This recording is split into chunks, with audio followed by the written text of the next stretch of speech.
வணக்கம் ராஜேஸ்வரி. நெல்லை கிழக்கு மாவட்ட காங்கிரஸ் கமிட்டி தலைவர் ஜெயக்குமார் உயிரிழந்த விவகாரத்தில் மிகுந்த திருப்பத்தை தரும் புகைப்படங்களும் மற்றும் வீடியோவும் தற்போது வெளியாகி உள்ளது. இன்று காலை முதல் நாங்குநேரி எம்எல்ஏ ரூபி மனோகரன் மற்றும் காங்கிரஸ் முக்கிய தலைவர் தங்கபாலு ஆகியோரிடம் விசாரணை நடந்ததை தொடர்ந்து எஸ்பி தலைமையில் திருநெல்வேலி எஸ்பி சிலம்பரசன் தலைமையில் 3 டிஎஸ்பிகள் அடங்கிய குழுவினர் அவரது வீட்டில் திசையன்விளையில் இருக்கக்கூடிய அவரது ஜெயக்குமாருடைய வீட்டில் அவரது மகன்கள் மற்றும் மனைவியிடம் சோதனை நடத்தினர். இந்த நிலையில் எரிந்த நிலையில் அவரது தோட்டத்தில் இருந்து ஜெயக்குமாரை மீட்டு மருத்துவமனைக்கு கொண்டு சென்ற போது எடுக்கப்பட்ட புகைப்படங்கள் மற்றும் வீடியோக்கள் தற்போது வெளியாகி மிகுந்த பரபரப்பை ஏற்படுத்தியுள்ளது.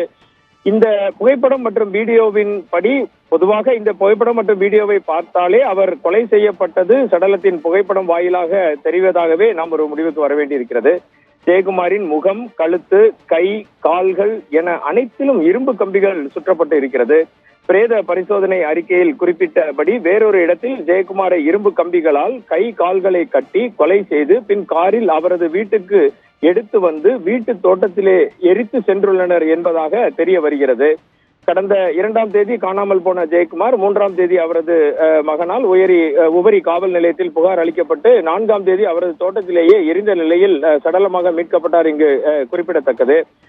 இந்த கம்பிகளை பார்க்கும்போது சாதாரணமாக மிகப்பெரிய தோட்டங்களில் வேலிகள் அமைப்பதற்கு இது போன்ற கம்பிகளை பயன்படுத்துவார்கள் என தெரிய வருகிறது. நாம் அந்த விஷுவலை பார்த்தாலே தெரிந்து கொள்ளலாம்.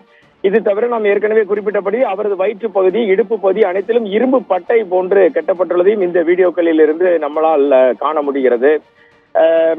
இவ்வாறாக ஜெயக்குமார் மர்மமான முறையில் மரணமடைந்து இன்றோடு 5 நாட்கள் ஆகியும் இவ்வளவு பேருக்கு சம்மன் அனுப்பி பலரை விசாரித்தும் எந்த ஒரு தீர்க்கமான முடிவிற்கும் காவல்துறையால் வர முடியவில்லை என்பது தமிழகம் முழுவதும் மிகப்பெரிய பரபரப்பையும் வேறு கோணங்களில் எண்ணங்களையும் ஏற்படுத்துகிறது.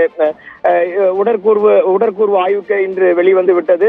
அது தவிர தடை அறிவியல் சோதனை முடிவு வெளிவந்து விட்டது. இருந்த போதிலும் கொலையாளி யார் அல்லது கொலையா தற்கொலையா என எந்த முடிவிற்கும் வர முடியாமல் இந்த வழக்கு நீண்டு கொண்டே போவது சமூக ஆர்வலர்கள் மற்றும் தமிழக மக்களிடையே மிகப்பெரிய ஐயப்பாட்டை ஏற்படுத்தி இருக்கிறது என்றே சொல்ல வேண்டும் ராஜேஸ்வரி.